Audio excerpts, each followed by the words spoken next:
and this is a African snail here, you know, in my front yard.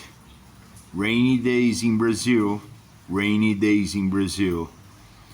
Some French people brought those African snails, I guess, to Brazil because they thought it could be like food like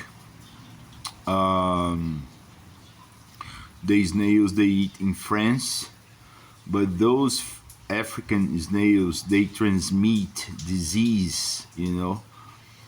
So if you drop salt on them, they yell and die. They are disgusting, fucking disgusting, like some of people are.